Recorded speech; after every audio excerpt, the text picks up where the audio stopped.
Okay, hello students. This is the second part of the poem that I was doing, The Inchcape Rock by Robert Southey. So in the previous video, the part 1 video, I had dealt with the 8 stanzas. There were altogether 7 stanzas in this poem. I dealt with 8 stanzas. I had explained it to you. I'll give a short recap now before I continue with this poem. So this poem, The Inchcape Rock, it is about a rock and a bell. And what had happened here in the earlier video, I had told you that a very good old man, an abbot of Aberbrothock, he had hung a bell in the Inchcape Rock so that when the and this rock is in the sea, don't forget that, and when the waves rise and hit the bell rings and it warns the sailors and other mariners about the dangerous or the perilous rock so that they do not bang on it and get shipwrecked.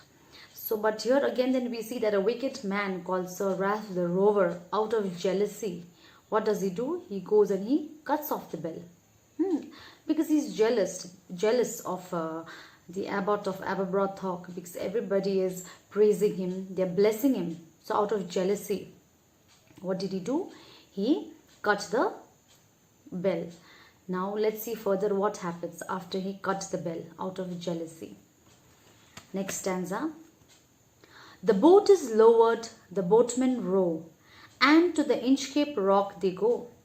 Sir Ralph bent over from the boat, and he cut the bell from the Inchcape float. Got it? So he cut the bell and the bell sank. So how did it go? Next stanza. Down sunk the bell with a gurgling sound. The bubbles rose and burst around. Quoth Sir Ralph, the next who comes to the rock won't bless the abbot of Aberbrothock. There. So here we see that what has happened. He cuts the bell and the bell goes down with a gurgling sound. Got it? And what does he say? Quoth Sir Ralph. Quoth means he said. In the earlier video also I told you that quoth means he said, that anyone, the next who comes or anyone who comes and crosses this rock won't bless the abbot of Aberbrothock, because now he has cut the bell. The bell has sunk down and now nobody will come to know, or no one will be saved from the wrath or after banging from the banging in the Inchcape Rock. Got it? And then after that he goes away. And now what happens in the next stanza? Sir Ralph the Rover sailed away. He scourged the seas for many a days, and now grown rich with plundered store, he steers his course for Scotland's shore. So after doing a wicked deed, where does he go? He goes away, he sails, he's sailing in the sea, he loots, plunders means, just see in the third line, and now grown rich with plundered store means he loots a lot of people and then he loots their wealth.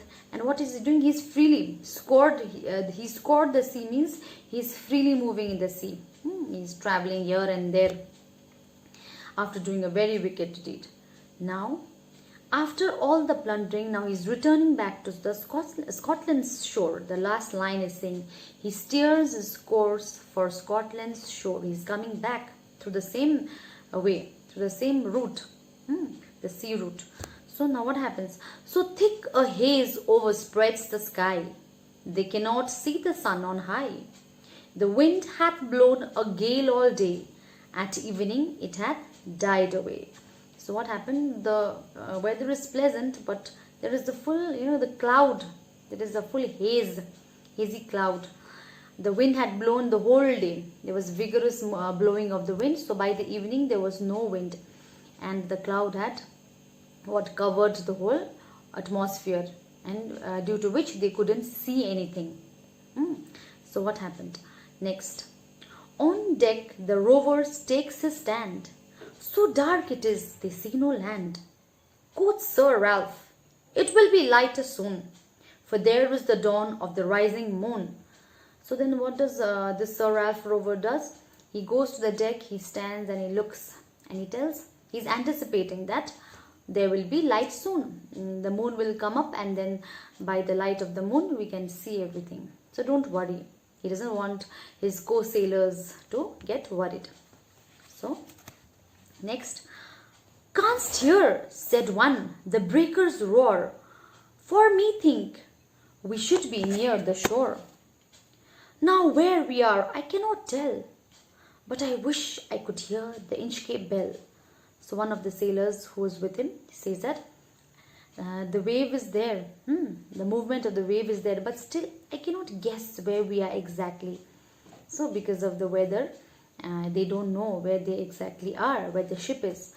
And there is they are just wishing. What are they wishing? I wish, or we wish we could hear the Inchcape bell, then we would know where we are exactly, or if there is any danger, or if the Inchcape rock is somewhere in front of us. So now what we see, they are regretting. So they hear no sound, the swell is strong, though the wind hath fallen, they drift along, till the vessel strikes with a shivering shock.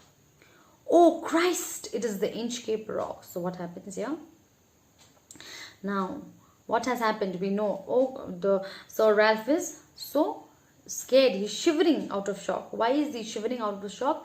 Their ship has gone and they have banged with the Inchcape rock, because they have done a wicked deed. They had cut the bell. Now they don't know. So what happened? They themselves have fallen into the same pit that they have dug, isn't it?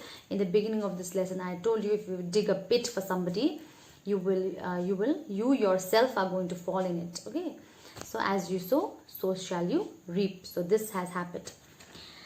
Now Sir Ralph the rover tore his hair.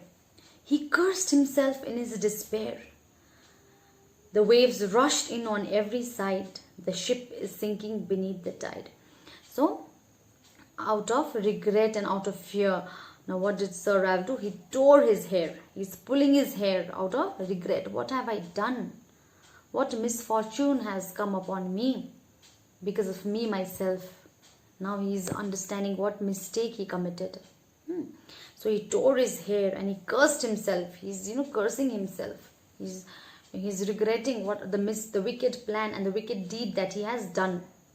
So and the waves, since it has banged in the rock, the water starts gushing inside. Pani bhitra pasnu thaliयो ship ma, and the ship is sinking. अब त्यो ship के भयो, डुब्दै जाँदैछ.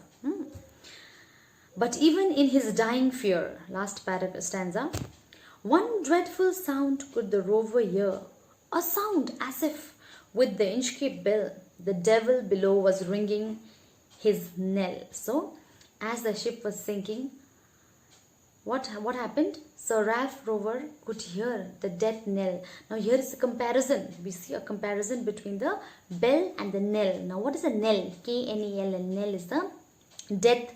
Whenever a person dies, there is a ringing of this bell. It is a knell actually. They ring this knell, and then what do? They tell that someone has died, or someone has passed away, or a funeral rite is going to happen. So that is the people are being made to know that somebody has just died. So it is the death knell. After a person dies, this knell is they ring this knell. So there is a comparison between the Inchcape bell and the death knell. So here Sir Ralph the rover feels that as the ship is sinking beneath the tide, जसरी त्यो ship डुब्दै जाँदैछ, he feels that he could hear the devil ringing the death knell for him, because he's going to die now, isn't it? So at last, in this poem, what we see that the pit that he had dug for somebody else, he has fallen into it himself. Got it? So here, as I told you all earlier, that this poem is a ballad, a long narrative poem, which is in the form of a story, and it is a moral. It gives you a moral message where we shouldn't commit wicked deed for somebody else, or we shouldn't plan wicked things for somebody else, because you yourself might one day fall into it. Got it? So that's all for this video.